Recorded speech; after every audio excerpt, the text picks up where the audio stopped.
we have Shameka Cornelius here. My name is Angie Mosley, and Shameka is here with us so that we can go over a few different conflicts, a few different happinesses and fortunes, fabulous fortunes that we have in the community with Black women. So, Shameka, just tell me a little bit about yourself.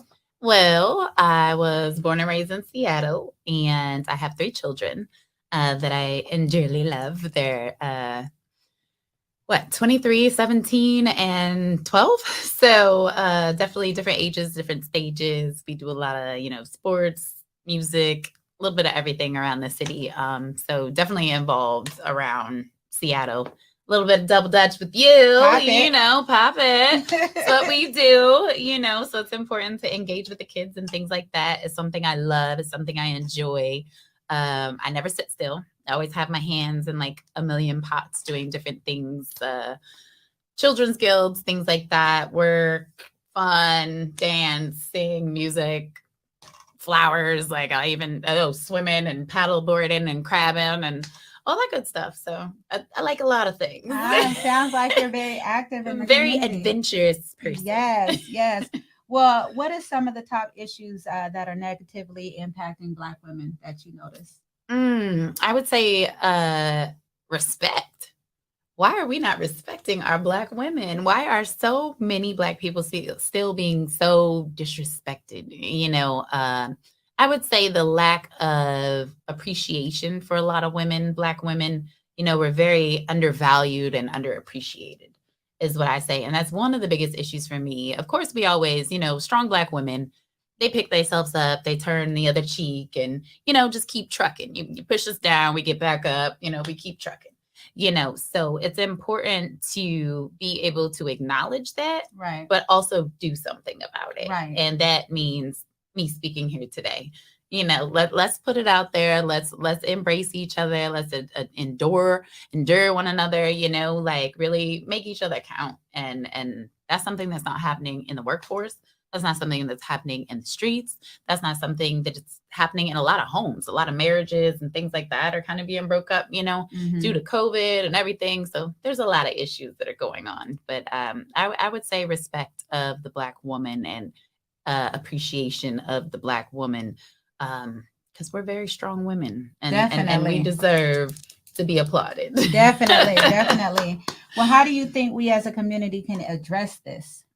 I would say, just appreciate each other. You are supposed to treat someone how you want to be treated, right? This is like second grade stuff that we learned like many years ago.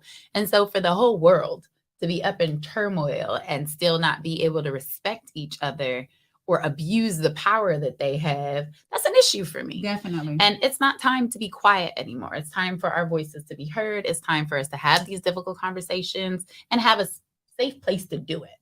That keyword, safe place to do it. Real. Exactly. And so I was completely enlightened when you was like, hey sis, do you want to start this podcast with me? And I'm like, yes, I want to be involved. I want to get into it. Like, let's talk about it. What's really going on in the world? Like, how are we really feeling? Like, can we really talk about this? Right. Be free, so I would say uplift and support one another. Just say hello, hello queen, hello sister, like how you doing today, Smile, make eye contact. You never know. That's one thing I say that I live by on a daily basis is you never know how far or how much a smile is going to change somebody's day. Thank you. You never know. Maybe they ain't never been smiled at. They ain't even pay. They feel like they invisible. Right. But if you just smile and be like, have a good day, queen.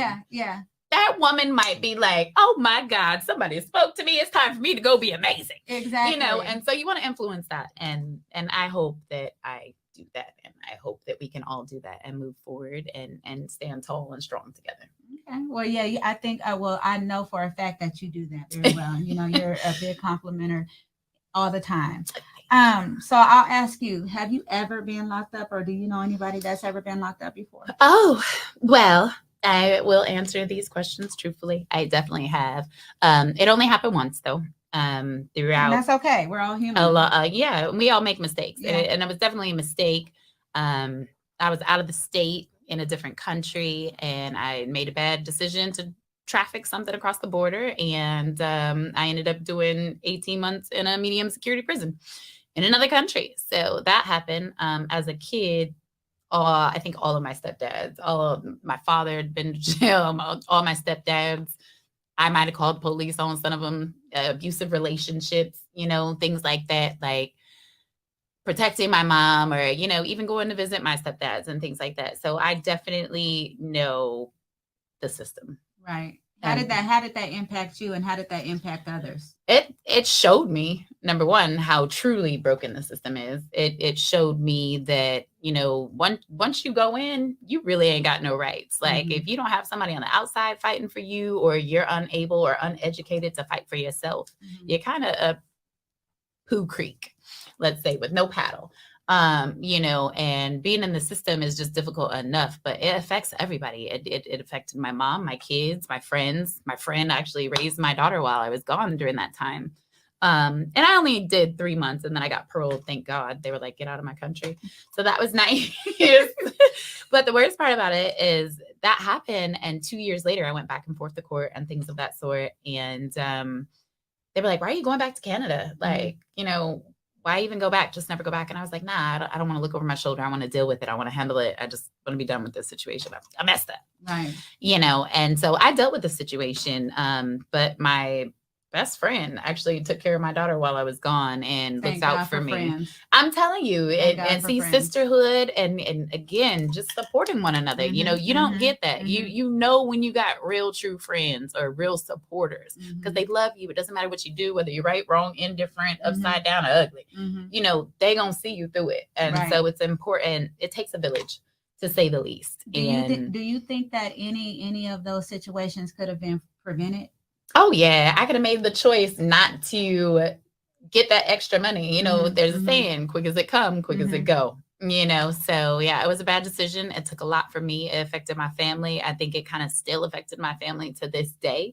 Because they're like, Mom, you really went to jail? And I'm like, here we go with this story again. Like, like, why do we got to bring this up? But I did. And so, it's a valuable topic, and definitely for my kids to know about, because I don't want them to make the same mistakes that I did. So I'm very open about it, and I'm sure once everybody go to jail, you kind of be like, yeah, I don't want to do that again. Yeah, if you go, not everybody's been to jail, but in the Black community, I do know a lot of people that the system has ate up. Right. And I don't want our youth to be involved in that. I don't want my children in that. I don't want them unable to breathe while in a cell and not even know about that. Right. So, yeah. Well, when you speak of youth, what do you think that we can do to help our upcoming generation? We have to guide our youth. We have to be involved. You got to be hands-on. We can't keep letting these cell phones, these games, these systems, all that type of stuff. We just can't let that raise our children and be like, oh, well, go watch TV. I'm busy doing what I'm doing, or whatever. You have to guide them and put them in programs. I know there's not a whole lot of programs out there. But there are definitely ways to keep our kids busy and keep their mind off of other things that they shouldn't be doing. They might hate you for it for a second. They don't always want to go to basketball practice or band practice or, whatever, but you just push them along and they get it eventually and they'll appreciate it later, but you better go to glass beating book club. You better do something, because you ain't gonna stay home on that game in my house. I'll tell you that. Okay. Well, what do you think their families need, like as far as support? What type of support? They need resources. They need to know where they can get the help. They need to know who to talk to, or counseling. Oh my gosh, counseling's so frowned upon in the Black community, but it's okay to talk to counselors, y'all. I did it a lot of my life, and I think that's why I have some of the endurance that I have, as far as just like not snapping smooth all the way off, sometimes. And I even tell myself, like, I need to find one, because there's a lot going on and things like that. But even as a parent, you just need support. Sometimes you just need somebody to talk to, so that's why I say counselor. But other than that, resources. They need to know their resources, how they can get food if they can't get no state assistance. They need to know the people that do holiday gift bags and things like that. Yeah. We need to know what's going on in our neighborhood community centers for the drives and the backpacks and schools and stuff that they do, so resources. Definitely how to support a family. I heard that. And I heard you say that there's a lot going on. So what do you think about everything that's going on right now, like as far as COVID and politics? Ooh, see, politics I try and stay out of. They all liars. Okay, no, not all of them. But yeah, Just I try and stay out of more than some, but okay, no, just kidding. As far as COVID, like this is something that we're all in together. I can say, I know we were all tired of quarantine. I know we were all tired of not being able to go places. I know we're still tired of walking around with these masks on our face. But we're all in it together. So it's a horrible thing, but we're all in the same place. We all are worried about vaccines. We are all worried about what's in the vaccines. We are all worried. Do we get boosters? You know, things like that. We are so worried about it. And then it even trickles down to Black Lives Matter. Because it's like, if I get this shot, am I going to die? Because who knows if they're trying to kill the Black people? There's so many different things that are going on. I mean, and things that we should all be paying attention to. So you want to pay attention to them, but I feel like we also want to be educated about them. Like, know what you're saying, know what you're spreading, things of that sort. And with politics, I just can't trust it. You have to research and do what you do and hope that you believe what they say in those speeches and you believe that their whole heart is into it. Like, big ups to Kamala Harris. I'm just saying, honey, show us, lead us, teach us on the right things to do and how to get there and keep moving forward. And yeah, we just want to get through it. And Black Lives Matter, that's been going on for hundreds of years. You know, we've been fighting for civil rights and things like that. And 50 years later, 100 years later, 200 years later, we still have racism. We still have bigotry. We still have a lot of hate in this world, y'all. So the most important thing for me to say about the biggest impact of things that are going on right now is love and care one another. Like, love has got to come back. Love overall. Stop hating each other. Stop being so angry. Right.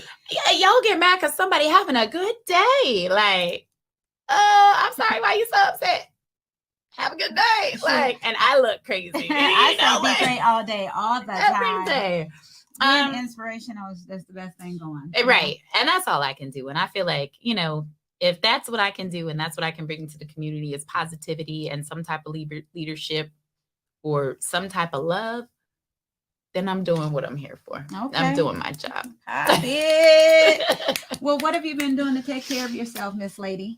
Ooh, you're looking popping. You're looking like you've been glowing. You're smiling. You're always just so lovable. Oh, thank you. Yes, honey. I am so busy. I stay busy because like during quarantine and things like that, it was just like, yeah, okay, I can't watch too much more Netflix. I can't lay here no more. So I started working out. Right. Did a couple gym classes and things like that, you know. I love my baths, you know, gardening, cooking, just the things that I love and enjoying. I just started doing more of, and especially when I can make the time. But you must. Okay, Sundays is self-care day. Don't call me on a Sunday. What am I doing? If it ain't a football game for the Seahawks, taking care of myself, honey. Okay, reading the book, honey. Yeah. I love that part. I love that. It's important to take care of yourself. You are just so fun to hang around and just be around. I just love it. And I think everybody should just always have a positive attitude. Smile, even when there's nothing to smile about. Smile. Right. You know? Right. Well, because we here. Exactly. And we gonna be here until the Lord calls us home. Hello. So enjoy every moment of it. Hello. Best you can, right? Well, shoot, I sure appreciate you coming by, you know. Definitely. Well, I mean, do you have any questions for me? Is there anything that you would like to ask me? How did you get here, honey? It's so far. Like, you get here? That's why I love her. Well, shoot. I don't know. I think I'm here because of my mom and my dad, Lonnie and Linda Mosley.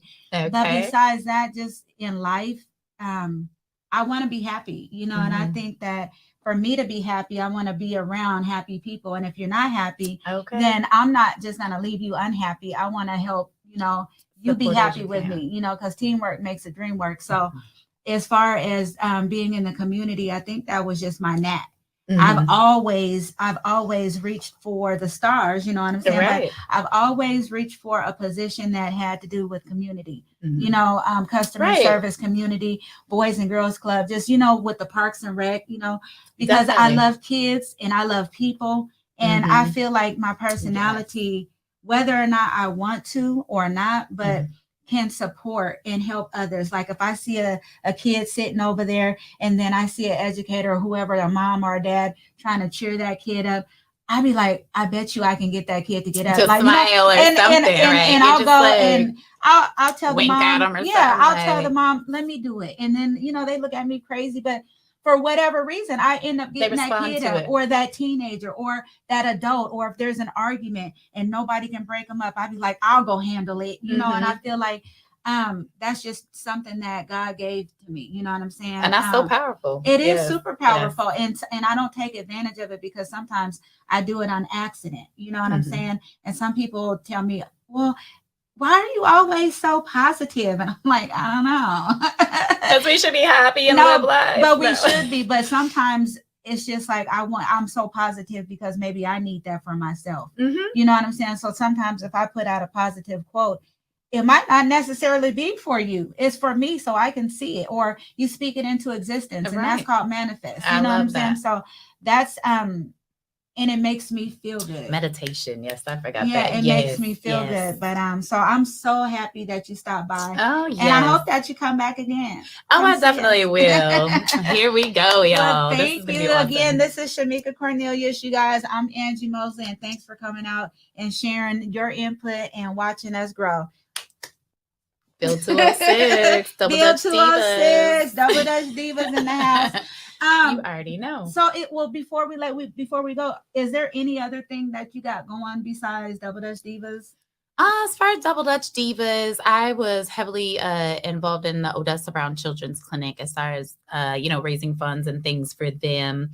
Recently, we've cut back a little bit on that due to Children's Hospital. But other than that, I have a lot going on just for me and my kids, That's what's up. Trying to start this podcast, actually, and actually, listening to Black women's voices and things of that sort. So hopefully, this brings a good positive thing out for the community and an outlet for us to communicate and share and learn from each other. Well, I'm so happy, and I'm glad to partner with you. Yes. High five, baby. Hey, we're out of here. See y'all next time. Pop it. Pop it.